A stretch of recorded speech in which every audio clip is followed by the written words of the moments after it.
Imagine this. You're pouring your blood, sweat, and every waking hour into a family business that's supposed to be your legacy, only for your own brother to stab you in the back, twist the knife, and laugh about it while you're left bleeding out financially and emotionally. What would you do? Would you walk away? Or would you plot? The kind of comeback that leaves him regretting every smug word he ever uttered? If that fires you up, then you're in the right place. Because today's story is a masterclass in turning betrayal into the sweetest victory. It's called The Family Tradition Breaker. And trust me, by the end, you'll be cheering for justice served cold. Now, let's dive right in. Picture a bustling construction site in the heart of a mid-sized American town. The kind where the air smells like fresh sawdust mixed with diesel exhaust, and the constant hum of machinery drowns out everything else. Hammers pounding, cranes groaning, workers shouting orders over the roar. That's where our story begins. Our protagonist, let's call him Alex, grew up in the shadow of his family's construction firm, a business his dad built from the ground up with calloused hands and sheer grit. Dad was the type of man who believed in hard work paying off, in families sticking together no matter what. He started small, just a one-man operation fixing roofs after storms. But over the decades, it grew into a powerhouse handling everything from home remodels to massive commercial builds. Alex and his older brother, we'll name him Mike, spent their childhoods running around those sites, learning the ropes from Dad, dreaming of the day they'd take over. But Dad always had a soft spot for tradition. The eldest son gets the reins. That's just how it was in their family. So when Dad retired a few years back, Mike stepped up as the new boss, promising Alex the world. "We're in this together, bro," Mike said with that easy grin of his, clapping Alex on the back during the handover party. "I'll treat you fair, better than fair. You're my right hand." Alex believed him. Why wouldn't he? They were blood, after all. He threw himself into the work, showing up before dawn, staying late to oversee crews, handling the tough negotiations with suppliers that Mike always dodged. Alex was the one getting his hands dirty, literally, while Mike schmoozed clients at golf courses and fancy dinners. At first, it seemed okay. The company was thriving, profits rolling in. But then the cracks started showing. Mike began cutting corners on Alex's pay. "Just a temporary thing. Till we land that big contract," he'd say. But the checks kept coming up short. Overtime? Forget about it. Mike expected it for free, calling it family loyalty. Promotions? Those went to Mike's drinking buddies from college. Guys who couldn't tell a blueprint from a napkin, but somehow ended up in management roles. Alex confronted him one evening in the office. The fluorescent lights buzzing overhead like angry bees. Stacks of unfinished paperwork towering on the desk. "Mike, this isn't right," Alex said. His voice steady but his fists clenched at his sides. "I'm pulling double shifts, fixing your messes. And you're promoting outsiders over me? We're family. You promised fair." Mike leaned back in his leather chair, the one Dad used to sit in, and chuckled that low, condescending laugh that made Alex's blood boil. "Family helps family, Alex. Suck it up. You think Dad built this by whining? If you don't like it, there's the door." The words hit like a punch to the gut, leaving Alex standing there, feeling small, dismissed, like all those years of loyalty meant nothing. He walked out that night, the cool evening air doing little to calm the heat rising in his chest, his mind racing with thoughts of betrayal. How could his own brother, the guy he grew up sharing a room with, playing catch in the backyard, turn into this? But Alex didn't quit. Not yet. He swallowed the bitterness, kept showing up, because walking away felt like giving up on Dad's dream. Months dragged on, and the injustices piled up like unpaid invoices. Mike started misplacing Alex's pay stubs, claiming clerical errors, but Alex knew better. It was deliberate, a way to short him on taxes. Make sure Alex took the hit while Mike pocketed the savings. Then came the audit, the IRS knocking on Alex's door. Not Mike's. Thousands owed. Penalties stacking up like bricks in a wall. Alex sat at his kitchen table that night, staring at the notice, his hands shaking, a knot twisting in his stomach. He called Mike, voice cracking with barely contained rage. "What the hell, man? You lost my stubs on purpose?" Mike's response, a casual laugh over the phone, like it was all a big joke. "Oops. Guess you'll figure it out. That's what little brothers are for, handling the small stuff." Alex hung up, the phone clattering to the table, his vision blurring with hot tears of frustration. He felt used, expendable. Like he was just a cog in Mike's machine, not flesh and blood. That was the breaking point. Lying awake that night, the ceiling fan whirring softly above him, Alex's mind shifted from hurt to resolve. No more sucking it up. No more family excuses.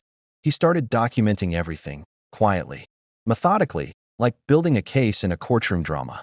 Emails where Mike admitted to cutting pay to boost profits. Payroll records showing discrepancies that screamed foul play. Photos of safety violations on sites that Mike ignored to save a buck. Missing hard hats. Faulty scaffolding, equipment past its prime that could get someone killed. Alex saved it all on a hidden drive, biding his time. The weight of it growing like a storm cloud on the horizon. Then opportunity knocked. The company was bidding on a massive government contract, the kind that could set them up for years. Building a new highway interchange. Mike bragged about it endlessly at family dinners. Around the table laden with mom's pot roast and mashed potatoes.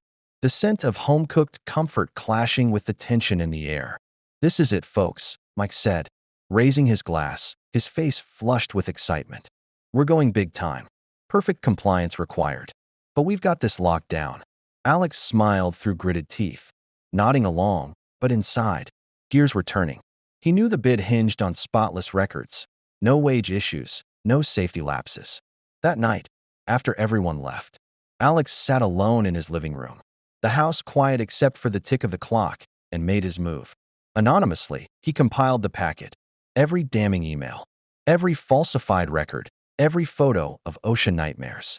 He sent it to the bidding board, heart pounding as he hit submit.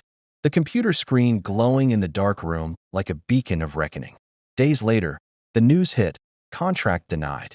Mike exploded in the office, slamming doors, yelling about snitches and backstabbers, his face red as a warning sign. But that was just the appetizer. Alex tipped off the state labor board next, watching from the shadows as investigators swarmed the sites. Back wages were ordered paid to Alex and every other underpaid worker, and fines rolled in like a tidal wave. 6 figures that nearly drowned the company. Mike scrambled, selling off assets cheap to stay afloat. His empire crumbling brick by brick. And here's where it gets poetic. With the business on the ropes, price to move, Alex swooped in through a shell company, anonymous, untraceable. He bought it back for pennies on the dollar, rehired the loyal crew Mike had screwed over, gave them fair pay, real promotions. Mike ended up slinging retail, folding shirts in a mall store, a far cry from his executive throne. At family holidays now, around the turkey and pie, everyone chalks it up to karma, whispering about bad luck. Alex just smiles, passing the gravy, keeping his secret locked tight. No one asks, and he doesn't tell. If you've ever felt that sting of family betrayal, that deep ache of being taken for granted by the people who should have your back, this story hits home. It's not just revenge. It's reclamation, proving that sometimes the underdog rises and rebuilds stronger. Stick around, because we're just getting started on why this payback was so masterfully executed. Hit that like button if you're feeling the justice vibe. Subscribe for more tales of epic comeuppance. And let's keep the conversation going in the comments. Have you ever turned the tables on a family bully? Share below. That anonymous packet hitting the bidding board was like dropping a match into dry tinder. The government contract, the one Mike had been hyping for months as his ticket to the big leagues, got rejected faster than you can say red flag. The official letter cited material compliance deficiencies, a polite way of saying your house is built on sand and we're not touching it. Mike came storming into the main office trailer the next morning, boots thudding on the metal steps, face twisted like he'd swallowed something sour. The crew could hear him from 50 yards away. "Who the hell did this?" he bellowed, slamming the rejection letter down on the conference table so hard the coffee cups jumped. Papers scattered like startled birds. Some jealous competitor? A disgruntled ex-employee? "I want names." He paced back and forth, veins bulging in his neck, sweat beading on his forehead even though the AC was blasting. Alex sat quietly in the corner, pretending to review blueprints. Heart hammering, but face calm. He watched Mike unravel, the same man who'd laughed off Alex's tax nightmare, now unraveling in front of everyone. It felt good. Too good, maybe. Mike spent the next week in damage control mode, calling in favors, sweet-talking suppliers, promising the board it was all a misunderstanding. But the damage was done. Word spread fast in the tight-knit construction world. Bids dried up. Clients started asking uncomfortable questions. "Heard you had some payroll issues," one said over the phone. Mike brushed it off, but the doubt was planted. Meanwhile, Alex kept feeding the fire from the shadows. He didn't stop at the contract board. A few days later, an anonymous tip went straight to the state Department of Labor, detailed screenshots, timestamps, everything pointing to systematic wage theft, overtime violations, and a pattern of under-the-table deductions. That would make any auditor's eyes light up. The investigation hit like a wrecking ball. Inspectors showed up unannounced at job sites, clipboards in hand, asking questions Mike couldn't answer without tripping over his own lies. Workers who'd been quietly grumbling for years suddenly had a voice. One by one, they confirmed the stories: skipped breaks, unpaid hours, pressure to work sick or injured because family helps. Family. The fine started, rolling in, first in the tens of thousands, then climbing steadily towards six figures. Mike tried to fight it, hired a cheap lawyer who looked like he'd graduated law school last week. But the evidence was ironclad. Back wages were ordered paid out, not just to Alex, but to every single employee Mike had shorted over the years. Checks started arriving in mailboxes, and with them, quiet gratitude toward whoever had finally spoken up. The company bled cash. Fast. Mike had to liquidate equipment. That shiny new excavator he'd bragged about at Thanksgiving? Gone. The fancy office furniture? Sold at auction. Creditors circled like vultures. By the end of the third month, the books were so red they looked painted. Mike had no choice but to put the business up for sale. Quick, quiet, desperate. He priced it low, way below market value, just to get out from under the debt. He told the family it was temporary restructuring. But everyone could see the panic in his eyes at Sunday dinners. The man who'd once strutted around job sites like he owned the sky now looked smaller. Shoulders hunched, voice quieter. Alex waited until the listing went live on the business broker's site. Then he made his move. He'd been saving quietly for years. Every extra dollar from side gigs. Every skipped vacation, every lunch packed instead of bought. He set up a clean shell company through a lawyer friend who owed him a favor. No direct ties back to his name. The offer went in low, but clean cash talks. Mike, desperate and cornered, accepted within 48 hours. Papers signed, keys handed over. And just like that, the family construction firm, Dad's legacy, belonged to Alex again. Only this time, it belonged to him alone. The first thing Alex did? Called a company-wide meeting at the main yard. The same gravel lot where he'd learned to drive a backhoe as a teenager. The crew gathered, wary, expecting more bad news. Instead, Alex stood on a stack of pallets, voice steady. "Things are changing," he said. "Starting today, everyone gets paid what they're owed, full overtime, no excuses. Safety comes first, no more cutting corners. And if you were passed over for a promotion because you weren't drinking buddies with the old boss, we're fixing that too." Murmurs rippled through the group. Some guys wiped their eyes. Others just nodded, relief washing over their faces like cool water after a long shift. Alex rehired the people Mike had let go unfairly. The board brought in new safety gear, scheduled real training. The company didn't just survive, it started thriving again. Stronger, cleaner, fairer. Mike, he landed a job at a big box home improvement store, folding t-shirts, stocking shelves, wearing a bright orange vest and a name tag. The first time, Alex saw him there, pushing a cart full of lumber toward the loading dock. Mike froze mid-step. Their eyes met across the aisle. Mike's face went through a whole rainbow of emotions. Shock, shame, anger, defeat. He opened his mouth, maybe to say something cutting, maybe to beg, but no words came out. Alex just gave a small nod, not cruel, not triumphant, just acknowledgement, and kept walking. That was enough. Now, at family gatherings, the air is different. Mom still cooks the same pot roast. Dad still tells the same old war stories from his early contracting days. But Mike sits quieter. He pokes at his food, answers questions with short sentences. When someone mentions how well the business is doing these days, new contracts, happy crew, steady growth, Mike forces a smile that doesn't reach his eyes. The family chalks the turnaround up to karma, or the market shifting, or Dad looking down from above. They don't know the full story. And Alex doesn't tell them. He just passes them mashed potatoes, sips his coffee, and lets the quiet satisfaction settle in his chest like warm concrete, curing perfectly. That silence, that's the real revenge. Not the money, not the title, not even watching Mike fall. It's knowing he rebuilt what was broken, made it better, and did it without ever needing to say, "I told you so." Sometimes justice doesn't need a megaphone. Sometimes it just needs time, patience, and a really good paper trail. The dust from the sale settled, but the real aftermath? That took longer to clear. Alex didn't wake up the morning after closing on the company feeling like some conquering hero from a movie. No triumphant music swelled in his head. No slow-motion walk through the yard with the crew cheering.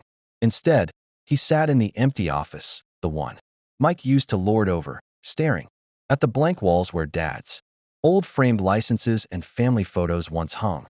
Mike had taken most of them when he cleared out, probably despite whoever ended up buying the place. The room smelled faintly of stale coffee and regret.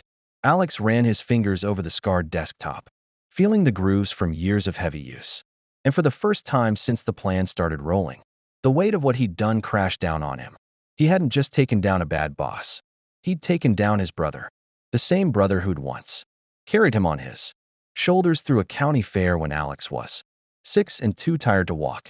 The brother who'd taught him how to throw a perfect spiral with a football in the backyard, who'd snuck him his first sip of beer behind the garage at 14, laughing like they were getting away with the crime of the century.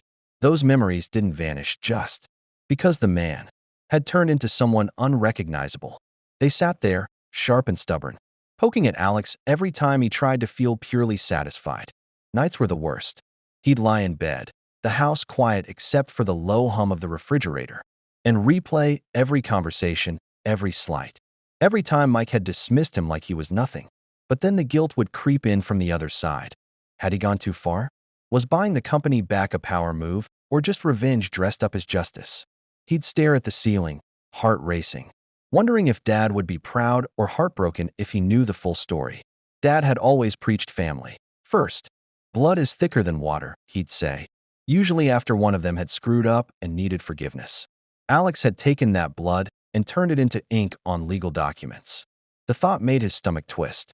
There were moments he almost cracked and told someone. His mom, maybe. She still asked why Mike seemed so withdrawn at family dinners, why he barely spoke anymore. Alex would open his mouth, the words right there on his tongue. "Mom, it was me. I did it because he was destroying everything Dad built." But then he'd see the worry lines around her eyes deepen, the way she still looked at Mike like he was her golden boy who'd just hit a rough patch. So he'd swallow it back, change the subject to the weather or the latest football game. Keeping the secret became its own kind of burden, heavier than any overtime shift he'd ever pulled. But the crew? They kept him grounded. The first few paychecks that went out under the new ownership, full overtime. No temporary cuts, proper classifications, changed everything. Guys who'd been quiet for years started talking again. Jokes in the break trailer. Laughter that actually reached their eyes. One of the older foremen, a guy named Ray who'd been with Dad since the beginning, pulled Alex aside one afternoon while they watched a new concrete pour set. "You know," Ray said, wiping sweat from his brow with the back of his glove, "a lot of us suspected it was you who dropped the dime. Not sure how, not sure why. But whoever it was, thank you." He didn't push for details, just clapped Alex on the shoulder, hard, the way working men do when words aren't enough, and walked off to check the forms. That touch stayed with Alex longer than any victory speech could have. The company started growing again, slowly at first, then steadily. New bids won. New hires who actually wanted to be there. Safety records cleaned up so well the insurance rates dropped. Alex didn't take a huge salary bump for himself. He kept it modest. Funneled the extra back into better equipment, training programs, even a small scholarship. Fund for the kids of employees who wanted to go into the trades. It wasn't flashy. It was just right. And every time a new contract got signed, every time a job site ran smooth without someone getting hurt because corners weren't cut, Alex felt a piece of the guilt flake away. Not gone completely. That scar would always be there, but thinner, less raw. Family holidays became complicated. Thanksgiving that first year after the sale was the hardest. Mike showed up late. still in his store uniform because he couldn't get the shift covered. He sat at the far end of the table, picking at the turkey like it had personally offended him. When someone asked how work was going, he muttered something about steady hours and changed the subject. Alex caught him staring across the table once or twice. Not with hate. Exactly, but with something colder, resignation. Like he'd finally realized the game was over and he'd lost. Alex didn't gloat. He didn't need to. He just passed the cranberry sauce and kept the conversation moving. Mom still doesn't know the whole truth. She thinks Mike's bad luck was some cosmic correction for being too ambitious. Dad's gone now.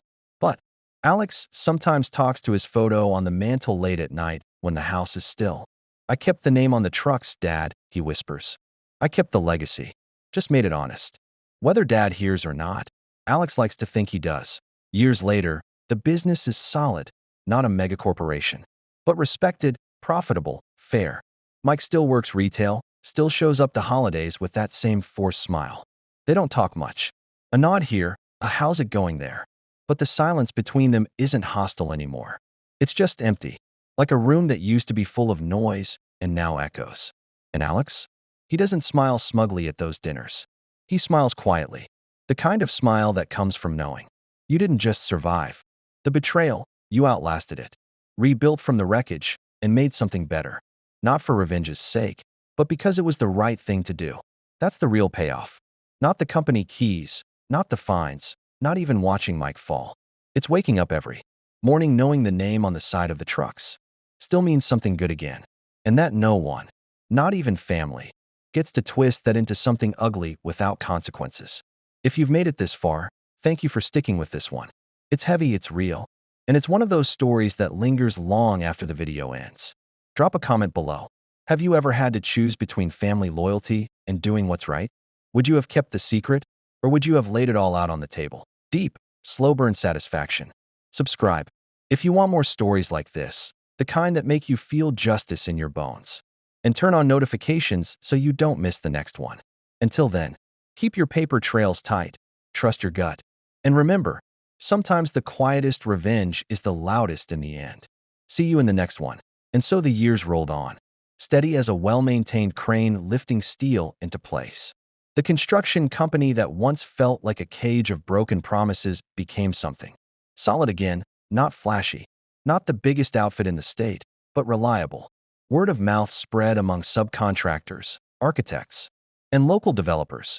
If you wanted a job done right, on time, with crews that actually got paid and treated decently, you called Alex's outfit. Bids came in, projects got completed, invoices got paid in full and on time. The trucks still carried the same family name. Dad had hand-painted on the first one back in the 80s. But now that name meant something different. It meant integrity. It meant no shortcuts. It meant people could feed their families without wondering if the check would bounce.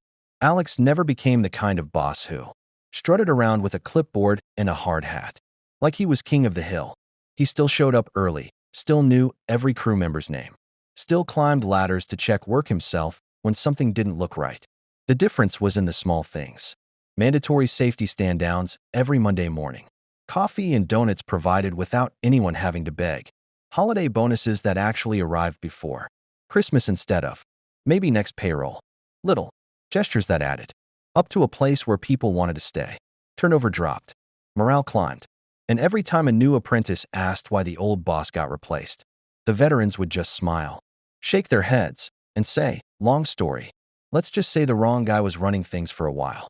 Mike's life, meanwhile, settled into a quiet, predictable rhythm that looked nothing like the one he'd once imagined for himself. The big box store job turned permanent assistant manager after a couple of years, which sounded important on paper, but mostly meant unlocking the garden center at 6 a.m. and dealing with returns of half-used paint cans. He wore the same polo shirt 5 days a week, the collar fraying at the edges from too many washes. On weekends, he sometimes picked up extra shifts stocking shelves, because the hours helped with rent on the small, one-bedroom apartment he shared, with too many unpacked boxes. He didn't talk about the old days much, when old clients or suppliers ran into him in the aisles and did a double take. Hey, aren't you? He'd just nod politely, mutter something about new opportunities, and disappear down another aisle. Family gatherings stayed the same on the surface. Mom's dining room table still got extended with the leaf. The good china came out. Laughter still filled the room when Dad's old jokes got retold for the 100th time. But the undercurrent had changed. Mike arrived later and left earlier. He spoke less, drank less, smiled less convincingly. When conversation turned to the business, new school being built downtown, shopping center expansion out by the highway, he'd nod along. Offer a tight, that's great, and change the subject to sports or the weather. No one pressed him. No one had to. The truth hung in the air like sawdust after a long day's work. Invisible, but impossible to ignore once you'd breathed it in. Alex never rubbed it in. Not once. He didn't need to. The revenge had never really been about making Mike suffer forever. It had been about stopping the damage. About protecting what Dad built. About making sure no one else got crushed under the weight of one man's ego. So when Mike occasionally texted short messages about car trouble or asking if Alex could spot him a few hundred until payday, Alex helped when he could, not out of guilt, but because some ties don't snap completely, even when they're stretched to breaking. A wire transfer here, a quiet loan there, no strings, no lectures. Mike never said thank you. He didn't have to. The help kept coming anyway. One crisp fall evening a few years later, Alex was locking up the main yard after everyone else had gone home. The sun was dipping low, painting the equipment in long gold shadows. He paused by the row of freshly washed trucks, ran his hand along the familiar logo, and felt something settle deep in his chest. Not pride exactly, but peace. The kind that comes after you've carried something heavy for a long time and finally set it down.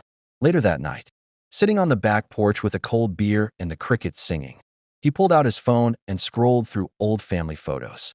There was one from 20 years back. Him and Mike, maybe 12 and 15, arms around each other's shoulders in front of the very first truck Dad ever bought. Both grinning wide, sun in their eyes, no idea what life would throw at them. Alex stared at it for a long minute, thumb hovering over the screen. Then he locked the phone, took a slow sip, and let the image fade back into memory. He didn't delete it. Some things you keep, even when they hurt. That's how the story ends. Not with fireworks or courtroom drama, but with quiet, earned normalcy. The company keeps building. The family keeps gathering. Mike keeps working.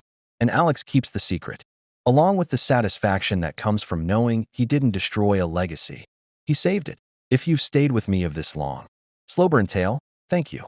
Seriously, stories like this don't rush, because the real ones never do. They take time to build, time to hurt, time to heal. And when justice finally lands, it lands heavy and it lands permanent. So tell me in the comments, what part hit you the hardest? The betrayal? The planning? The silence afterward? Or the fact that sometimes the deepest revenge is simply refusing to let someone ruin what matters most? Drop your thoughts below. I read every single one.